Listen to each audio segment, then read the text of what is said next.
Right, we're back. New Back name. again, yeah. New name, new guest.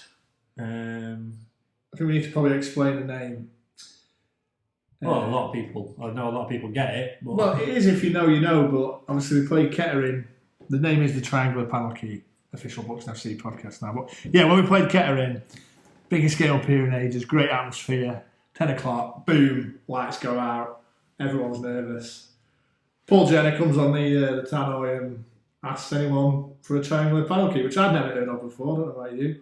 Yeah, obviously with the background, I knew a little bit. And there was just although everyone was nervous, there was quite a nice laughter in the ground, and you could see electricians anywhere going for the pockets. We found one, got the floodlights back on, won the game, then played against obviously York and then Morecambe. So I thought it'd be quite a niche, quite nice name for the podcast. But we're looking forward to it, aren't we? Looking forward to getting some guests on. I think today's one.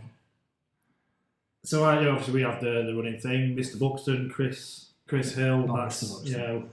But you are in every sense. But I think today's guest gives you a run for your money. I think he wins hands down. He's a good footballer and he's a good man as well. So yeah, we're looking forward to having him on. I think it sums it up, and I'm looking forward to talking to him about his career, being in and around Buxton. I can't remember how many years he's been here now. Obviously, COVID is a confusing one for me.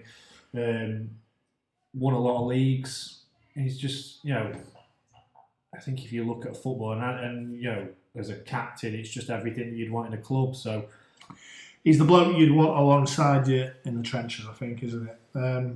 Should we get him in? Yeah, I think so. Obviously, we'll get Josh Granite into the podcast. Yep. Welcome to the Triangular Panel Key, the official Buxton FC podcast.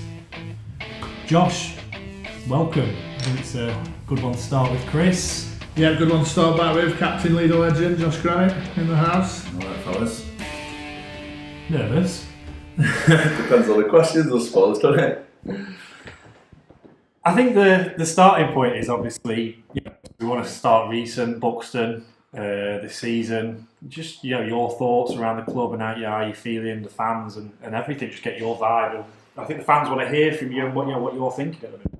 Yeah, well, very different than I was thinking maybe 6-8 weeks ago. I think it's been a big turnaround since the gaffer's come in. For whatever reason, under Jamie Vermiglio, it didn't quite work here. That's not me putting the blame on him. I think he worked very hard and was a great bloke and a good gaffer. I think it just for whatever reason didn't quite work out. And then the new gaffer's come in and really clear with what he wanted, how he wants us to play, and brought a couple of lads in that he obviously wanted to add to the squad. And yeah, I just think we're a harder team to play against now. Seems like a team with more men and not as nice, a bit more streetwise, and I think that's the reason why we're picking up more points, to be honest, the last few weeks. On quite a good run at the minute. In terms of around the club, I think it's our first ever season at this level, so at the start of the year, it was obviously coming into it, everyone was positive and we wanted to have another right go. I think we've realised the standard in the league's very good, very consistent. I don't think there's many bad teams in the league, although I think on our day we're still as good as most of the teams in the league. And we've just got to find a consistency towards the end of the season and then look to start the season a lot stronger next year and be where we wanted to be this year, next year, hopefully. But yeah, around the club, it's been great again. The fans have turned out. They've been fantastic, even when we were struggling, we were on a bad run. I think they were great with us. They were certainly great with me in terms of feedback and what I heard from them. I'm sure it was the same for the rest of the boys. They were still backing us. But yeah, it's been good the last few weeks to get some results and finally repay them for their faith and their efforts this year. And I just want to kick on back end of the season and get as many points as we can. Absolutely. So obviously February's been fantastic for the club, undefeated in February. Was there a turning point anywhere you could see? I mean, the second half at Farsley for me was a little bit of a, we were just looked like we were up for a little bit. And what about you, Josh? Anything that kind of twigged or changed or? Yeah, I can't quite remember an exact game, to be honest, Chris. I think we were low on confidence and desperate for a result. And I think the first result we got in the month, if I'm not wrong, did we beat Kings Lynn here? Was that the first one in Feb? I think it was, wasn't it? I think I might be wrong. Blythe. Was Blythe? Blythe away, you're right. That felt like a bit of a turning point. Sorry, No, you're right. That game was at home, but Blythe away, I think the game was 3-0, and we performed really well on the day. Really well. I don't think they had a chance the whole game, and we could have scored 5 or 6. So gave us a little bit of confidence. Obviously, they were in and around us at the time, so it was a massive game. And I think that gave us the confidence we needed to kick on, a bit of belief for the front boys that we can go and score. And since then, I think we only lost 1 game. I might have that wrong. Maybe 1 or 2. Not lost, unbeaten. Since the Blythe. Oh, we've been since then. Unbeaten in Right, February, okay. yeah. Completed it, mate, yeah. I thought Blythe was before February, no? I think it was before Feb, but then I don't. Obviously, We didn't haven't get lost beat. We then Since then. kicked on. Right, okay, since yeah, I then. got that one wrong. But If we're yeah. wrong, hammer us in the comments, but I'm pretty sure we haven't. Yeah, lost well, since then clearly there's your turning point. You go away to Blythe on a long trip and you win 3-0 against a rival who you're very close to in the league table. And that's given us confidence, and as you say, we've kicked on since then. And you talk about having more men in the team. I mean, no disrespect to the young lads that came in on loan, who did a great job. And Yeah. so young Jim Sim scored against Charlie, but just having a few blokes alongside you like Connor Brown and Jack McCourt in midfield, it's really brought something to the team, has it? Yeah, and listen, we had some good experience from minute 1 this season. Obviously, Vermo brought in some very experienced boys.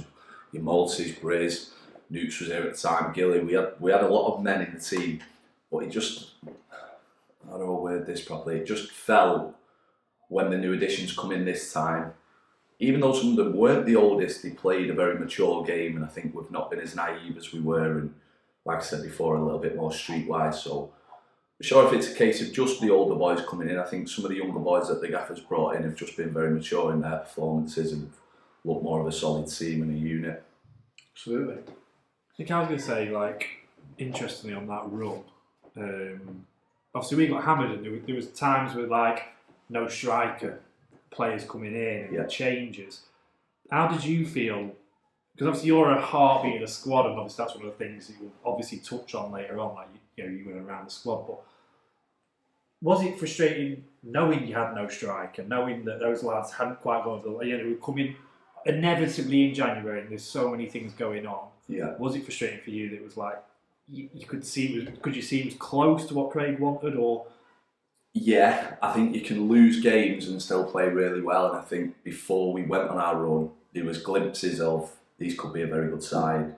They were missing a couple of pieces, not one for excuses, but obviously the forwards was a big part of the turnaround. So getting just obviously bodies through the door that could do that and put competition for places up the top end of the pitch, which is kick them boys on again. But yeah, like I said before, we did go on a good run. I did feel it was changing. We were just unfortunate. A couple of games here, we conceded a sloppy goal. I think it was Hereford. And then the Telford result wasn't great here, but not much in the game at all. And it did feel like we were more competitive in games and we had a bigger chance of winning them. And then obviously it's clicked this month and we've managed to get some good results back to back, which has been massive for the club and very much needed, to be honest. We all needed to pull in the same direction and get this club out of a bit of a problem situation, which we were in, and it could have gone one or two ways. That's not to say all the work's done, because it's definitely not. We've got a lot of points to pick up before the end of the season, but we're in a better place now than we could have been if things didn't turn around as quickly as they did. Yeah. Have you got a sore neck, Josh? Because you're looking up at the biggest centre half I think I've ever seen. He's playing alongside you. He's a big old turkey. He must be, what is he, 6'8", 6'9"? He's massive. Yeah. What's it been like since, he came into the team? And, obviously he's a young lad. We talked about men just coming into the team, but a young lad, he really seems to have stepped in well and good to play alongside. Is he, he's learning off you? I've been quite fortunate all season here. We've had some great centre-halves. Obviously, we've got Sean Brisley, who's got a world of experience, a great lad and a great player. Obviously, Newts was here at the start of the year. So, been really fortunate to play with some good centre-halves. I think Jake's the first one we've had he's sort of not got that experience that the rest of us have got, but he's brought, obviously, his stature. He's a big old boy, and he's quite mature in terms of his conversations I have him on the pitch and his knowledge of the game. I think he's very mature, and everyone can see it. Is he 21? 21, 21, I think. He's 21. He's got a massive future ahead of him, I'm sure, if he keeps doing the right things, which he seems to me like he will, and he's got his head screwed on. He's got a great opportunity to go and have a good career. Shirt don't fit him now, does it? Well, She's wearing I think one of the big XL ones does. It's hard to see. It's just in one XL, isn't it? And obviously, every team wants competition for places. I mean, it must be, you look over at the bench and you see Briz on the bench, who was excellent all year, and like you say, he's got a world of experience. It must keep you on your toes. And I know around the pitch now we've got kind of 2 players for every position, which is fantastic, because you need to play well to keep your place, obviously. Yeah, of course. That's great. I think that's one thing we do have now, a good balance to the squad and competition for places. Listen, there was a time this year when I come back from injury when I had to sit and wait patiently because the side were doing quite well, and there was 2 players in my position playing well. So Briz has been a bit unfortunate since he did his hamstring, and I think the game was Telford or Hereford. It was one of them 2 at home. He had a week or 2 out, and then we've just done well, so he's not been able to get in. But yeah, it definitely feels more competitive, the squad, in all positions, not just mine. I think definitely the top end of the pitch, we've got a lot more strength in depth now, so lads know they've got to perform, or there's somebody waiting to take the shirt, which is how it needs to be in the changing room to ensure there's that competitive environment, and lads are all willing to do everything to keep the shirt every week. Brilliant. I think next sort of place to go, obviously I'm sort of sticking to this season and just in general, and obviously I always welcome Chris in as Mr. Buxton. Right. Not wish to. But to be fair, I think that's probably something that would sums up yourself, Mr. Buxton in a way. I know obviously you've not always been here, and obviously you're not from Buxton, but immediately when you signed, and the last couple of seasons, and at every point, it sort of sums you up a little bit that you're committed to the club and you're driving it forward. And I think the key thing for me is not just through the good times, but the bad times. Last season, obviously, it's great. Everyone's buzzing, with the fans and that. Yeah. Is that just something that's just yourself, that you just immerse yourself in the club that you're at, and you feel a part of it, a part of the family of everything? Well, I'll be honest, a little bit different here. I don't think I've ever felt as, not bigger part of the club, because it's the wrong word to use, a big part of the club. I'm just one cog in a big club here, that we have amazing people, but I've never been at a club and felt such personal relationships, not only with the people around the club, the tea ladies, Chris, the academy manager, but more so the fans and the kids in the academy here. Maybe it's because I get a chance to see them a couple of times a week and they're always at the game. And then the old boys, obviously, have great conversations with them after every game, whether we win or lose. They're really honest and got a great knowledge of the game. I think people have just taken the time to get to know me here, and with that, I've got to know them and forge really good relationships. I don't think I've perhaps been like that at other clubs. I've always given my best and been polite to fans and people around and tried to be a good advert for the club I'm playing for. But I feel here I've got closer ties with fans and relationships with people, and that's not through my endeavour of going out and doing extra things and stuff. They're coming to me and they've given me, I've had gifts, there's banners, the old boys all up there. Granite is rock solid. Yeah, it's just little bits like that are massive for me. Obviously the boys have a banter about it and this and that, but they are really good things, and I love things like that. And I love when my mum comes and watches my little brother and there's people pulling my mum saying, "Oh, your son's great, he's done this for my little boy," and things like that get fed back. I think it's perhaps because we're a small club as opposed to a huge club, that you get that sense of knowing people and knowing circumstances and things, and just made some great friends, I'd say, and great links with people around the club. Yeah, I think you put yourself down a bit there. I think that is replicated because of how you are with them. You're a good man who takes the time to say hello and learn someone's name and shake their hand. And so I think, because you go that way to do that, people treat you I think that's the thing. I think with the same respect. In my mind, and obviously the reason that led me to that question in that way, I remember just this season. So we're on that, what everyone calls a bad run. So Craig come in, obviously there's time to settle down. Yeah. And I remember, obviously everyone hurts when you've been beaten, and obviously players take it different ways, fans do. I remember being beaten by, I'm sure it was Telford. Disappointing. It's a Saturday, you get home, you're cracking on with whatever you're doing, everyone's gone their separate ways. My phone rings and it says Josh Granite, and I'm thinking, wow, what's he forgot? What's he need? What was it? And so hey, you're right. And you go, what kids are on the pitch tomorrow? And I go, I ain't got a clue, but Chris Hill will know, like guaranteed. And I said, well, like, why? Because that's an odd question I feel from a first team. And you said, there's 2 kids at the ground. They've asked me a few times, will you come and watch a game? And you say, so I'm going tomorrow. If I can go, I'm going. You think that as a norm, as just a like, I want to go. They support me. I'm going to support them. Yeah. Not many players, particularly in nowadays game, would take the time on a Sunday to come up. And I met you here when you've been up as well. Unbelievably, Chris managed to pick out 2 kids from 400 that could be playing that day. And know which ones they were. But knowing them kids, we know you know they are straight away. Yeah. But that's it's not something of nothing to give up a few hours on your even when I turned up, you were chatting to the ladies team, you were just in and around the club, and I think you put yourself down on that as something that's not you going out your way a little bit. And I know you feel like I just want to be part of it, but I think that's what Chris is saying. You do go and give that to the No, club. I don't agree with you. I think that's not just me going above and beyond. I think things like that should always happen at a club. I've been lucky enough to be given the captaincy at the club, so maybe I do feel a little bit more not obliged to do them things, but I make an effort to be that guy and be a link that the kids can talk to and things, so the first team doesn't seem sort of miles away and they're these characters that you just watch on a Saturday and don't know anything about. They've taken the time and effort to travel to home and away games with the family. They're here every week, always doing nice things for me in terms of little gifts and cards. It was my birthday the other week and I've gone home with cards and presents, and them little things to me are huge. And if I can make a couple of kids happy with a few hours out on Sunday, then I don't think that's going above and beyond. I think that's what should be happening. I think that's the point that I know them kids, and you made their when he scored, didn't he? When you really One of them, which absolutely made his day. They have more selfies with you than anyone I've ever seen. It's like every day you can have a selfie. But when they're travelling to Darlington and Leamington on a Tuesday night or whatever, I think the appreciation of them when you come and watch them is second to none. Because like Danny says, not everyone would do that.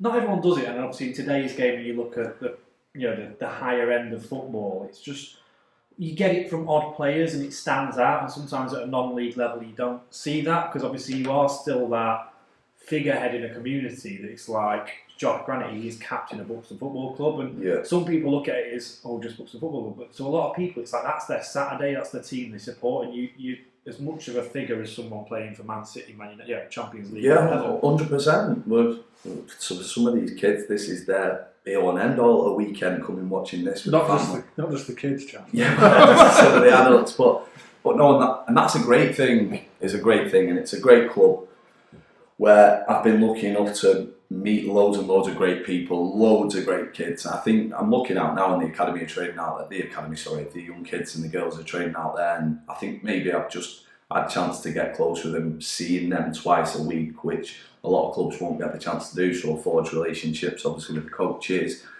Some of the young guys who make an effort to come and talk to me, there's some great kids up here, and it's a great feel. But even now, Josh, like you just said to me and Danny off camera, so to speak, after this you're going to pop out for 10 minutes and go and help the under-16s because they're struggling defending from corners.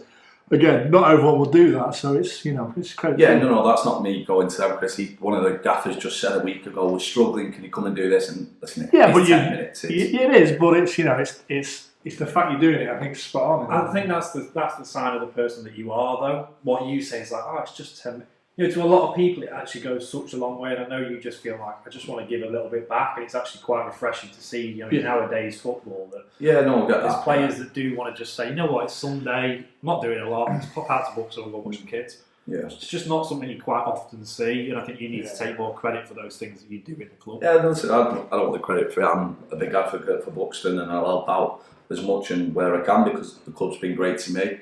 They're great to my family every time that they come. My little brother attends disabled sessions that they put on a Saturday morning sometimes, so for me giving 10 minutes up tonight or a couple of hours on a Sunday, they're doing lovely things for me on and off the pitch, so just giving a little bit back, I think that's only fair. I don't think I go above and beyond. I think I just give back a little bit, and they're good to me and my family, so it's warranted. So tell me about Josh Granite then when we lose a game. We've lost a game.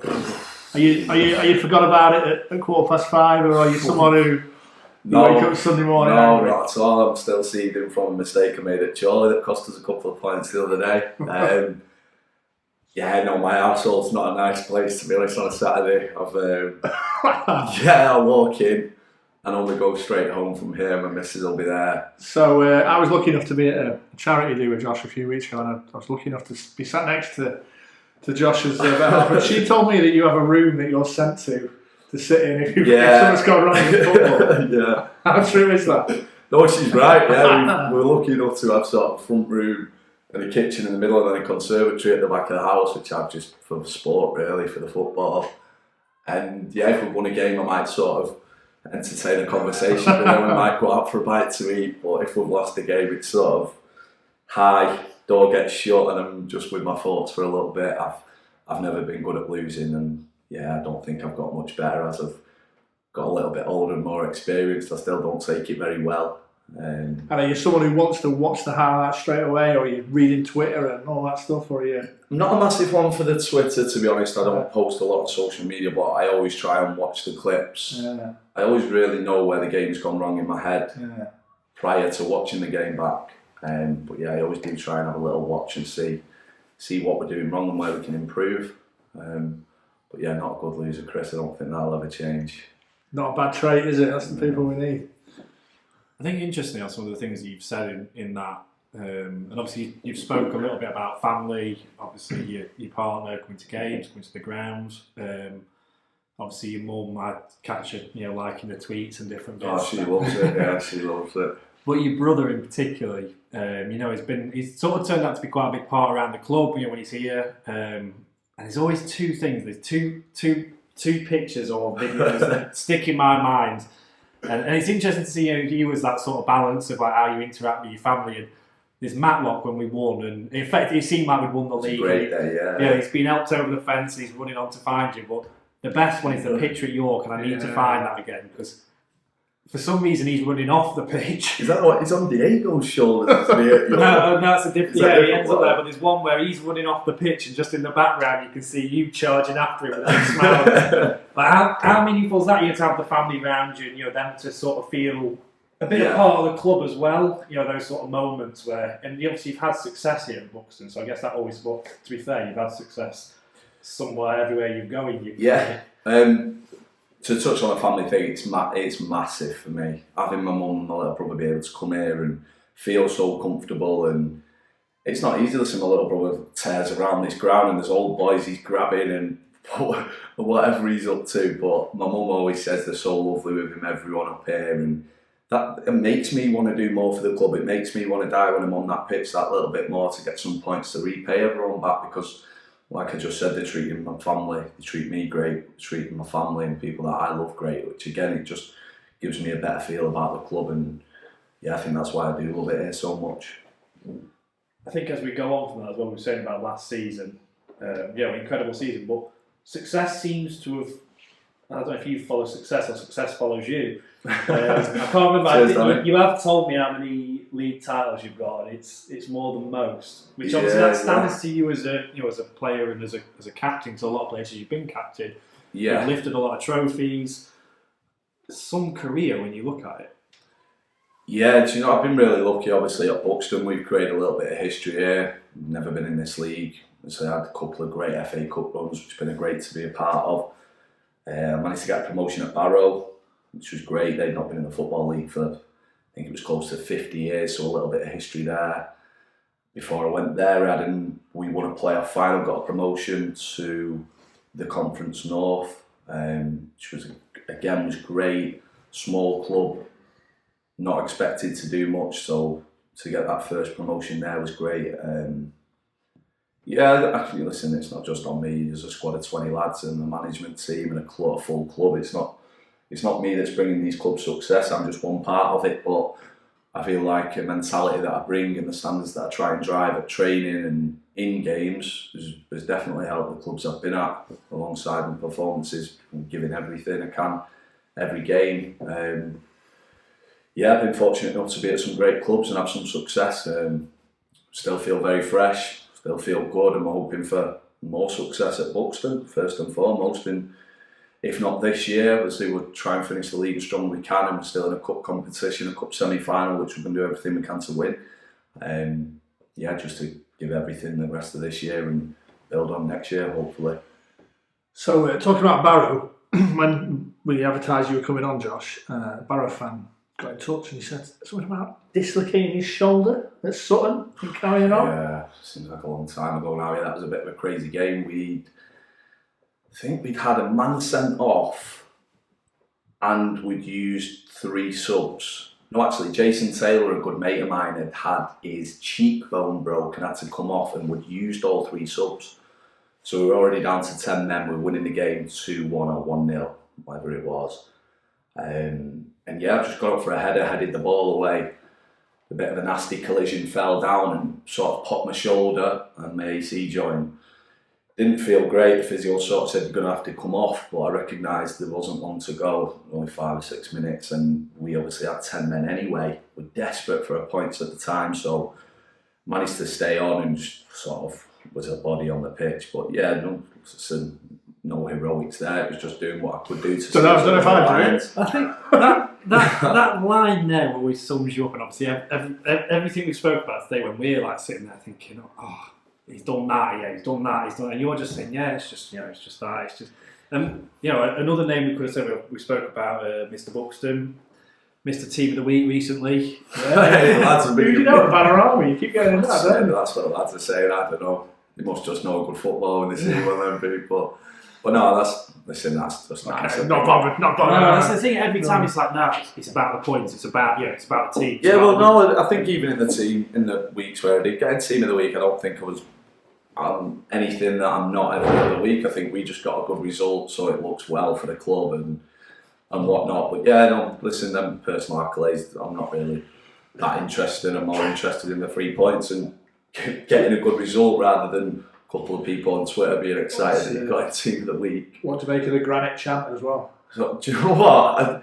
I don't think it's ever been like a thing, but recently I'm hearing it quite often. That's it, listeners, nice. Get it louder. Yeah, around the ground. No, listen, it's great, and I can only thank the fans at Buxton. They've been fantastic with me, and like you guys keep saying, it's not just normal to do them things, but I feel like it is when you get shown the love that these guys show me and all the nice things they do for me. I think giving back's just the bare minimum, to be honest. So we did say any questions to the audience. We've had a few in. You have been hammered a bit by your teammates. Do you want to go through them? I'm going to name what lads have asked what. We'll start with the fans first. Then we'll wait. So Diego and Tommy. Yeah. So they'll both be on the air. This is from Bucko77 and Danel. Best player you've played with and against in all your games? At Buxton or just general? General, I think that question goes out. Yeah. General. Played against. I'd probably say Ivan Toney. Played against Ivan Toney. It's a very strange one actually. We were 0-0 at the time. Oh, did you give a pen away against him because he scored it? Not quite a pen, but I turned to play back to my own keeper. I forget it was when the game was. It was pre-season when we played Newcastle under 23s. He was playing, and I've sort of checked to roll the ball back to the keeper and rolled it, thinking he'd never get there. And he just ran it as quick as I've ever seen anyone move round the keeper, 1-0 down. I'm thinking, no way, but. Yeah, that was probably one game where I thought I'm actually not quite sure what to do here. Like I can't get tight to you and try and wrestle you. I can't come off you. I just didn't really know what to do, and that was just the level he was at and the level I was at. But yeah, that was probably the hardest opponent. Best player you played with then? Played with. See, I am one for a flary goal scorer and a winger, but I prefer the other side of the game. So I'd probably say I played with Reece Norrington Davis, who's Wales' first choice left back with Ben Davis now. He's at Sheffield United. And if you watched him, he wouldn't do anything out of the ordinary, but he'd just be 9.5 out of 10 every week, strong, solid. And he was a young lad at the time on loan. And you could just tell he was going to go on and have a great career. And I'm sure he's going to play in the Premiership at the top level. And he's going to rack up a load of caps for Wales. So defensively, I'd probably go in Reece Norrington Davis. Interesting. I like this question from Andy Gold 44. So obviously, Oh, wow. you were in the hot seat for a couple of games. You and Newton. He's not wishing retirement on you, but when the career's over, is that something you fancy going into, coaching, managing?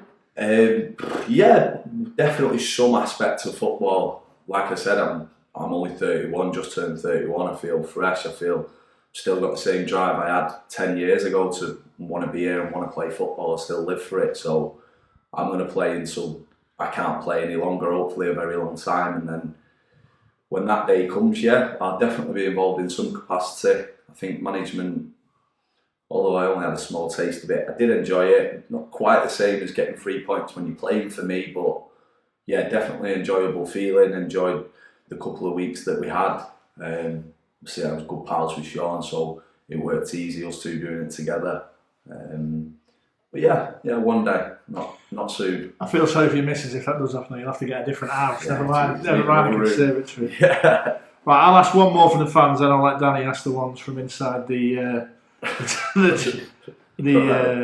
changing room. So yeah, this one is from Rob Needham, big fan. Yeah. Any weird superstitions before he said? Now I'm going to guess no with you. Superstitions? Yeah, you seem like no nonsense. But yeah, I'm not a massive one for superstitions, to be honest. I'll always have the same pre-match meal, I suppose, if you can count that as a superstition, but nothing. Do a little header when I go on the pitch, jump up and do a little. That's probably me. Nothing, not superstitious. No flair. I can see that. Yeah. No flair. Get off. Get in the conservatory box. Well, when you go in football, yeah, I'm not too concerned with superstitions. Yeah.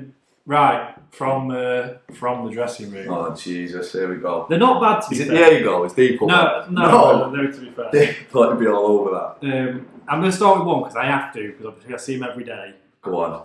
Jake Loftus. How do you think the change of warm-up at Blythe Away has impacted Buxton's recent form? And he's specifically hashtagged Viva the Rondo, hashtag Magic Circle. It's got absolutely nothing to do with the change of fortune. Absolutely nothing. No, Jake's a great bloke. Yeah, he's just begging for attention and a little bit of praise. Yeah, I think. It's not too much about me, that is it, Jake? But no, great lad. He just needs to keep his hands out of his pockets when he's coaching. He should have learned that a long time by ago, the way, Jake. there's a good picture, and I'll show you afterwards, and I'll try and include it somewhere in there. It's him doing warm up, and he's mid-flight while he's trying to do it. I'll show you that because that one is getting. Yeah, no, Jake, you're taking no credit there, pal. It's not affected anything. Tom Elliott. Oh, so you knew there was one. You knew there was one. Yeah, Tommy, that was his little 2 pence in. Why does he get called RC5? Oh, there's a little story behind that. It's Jamie Ward.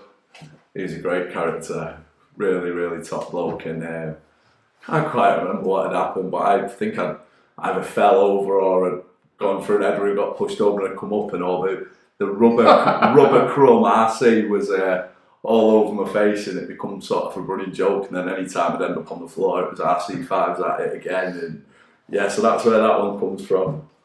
Great ball though, Jamie Ward. I hope he's doing okay down at Ilkeston. Great lad. Connor Brown, the player that you've obviously his second time playing with him. Yeah. Why does he click his fingers every time he's going to sprint? Brownie's got 10 times worse habits than me, by the way, if that's the worst one he can come up with. I don't even know that I do it, to be honest. It must just be something subconscious that I'm just doing, but yeah, I don't. So it's not something I've noticed, man. I can't wait to watch that. I can't really. I'm not sure, to be honest. He's mentioned it a few times to me, to be honest, before. So, yeah.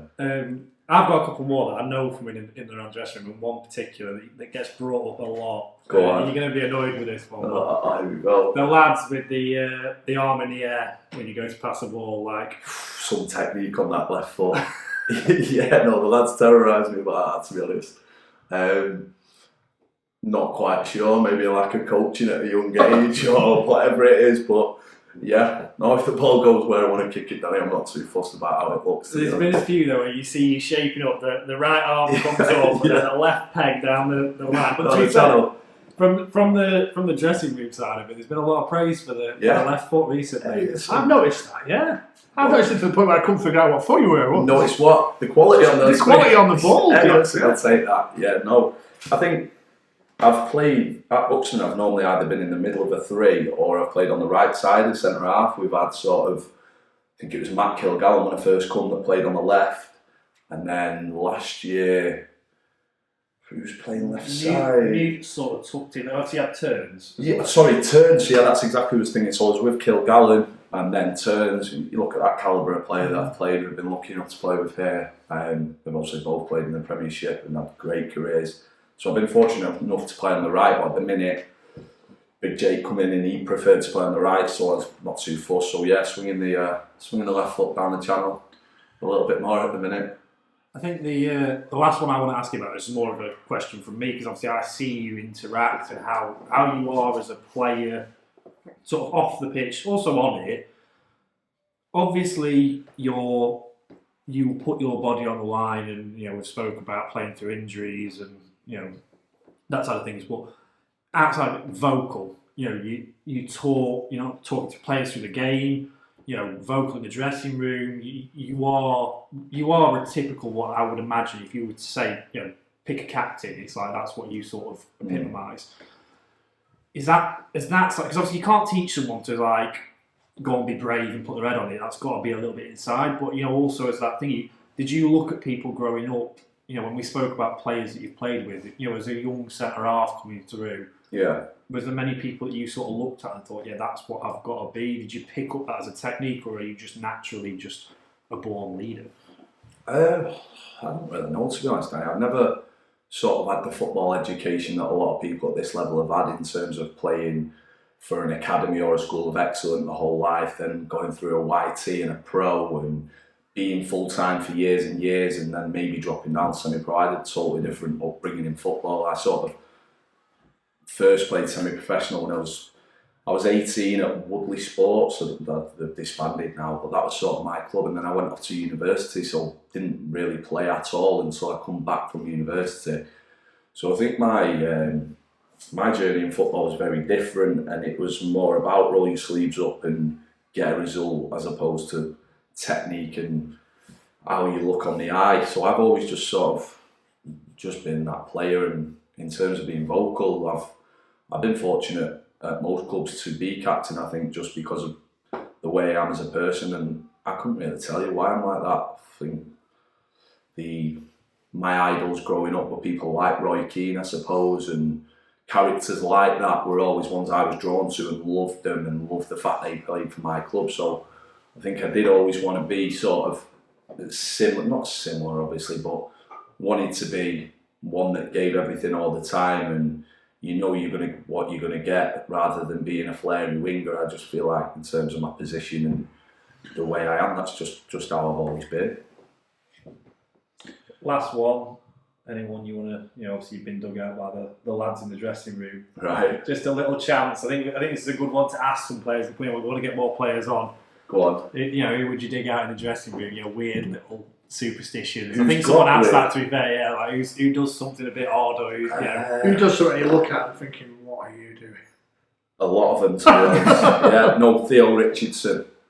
I think he must spend 5 or 10 minutes with his headband and combing all this big long hair he's got back before a game, and I'm just thinking about heading a ball or running into a tackle, and he's getting his perm sorted. It's quite a strange thing to do 5 minutes before you kick off for a game for me.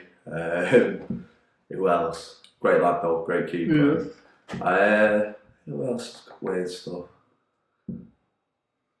No, I can't really think off the top of my head, Danny. I'm trying to think what else goes on in there. Anything on Brownie? You played with Brownie a long time. What's he?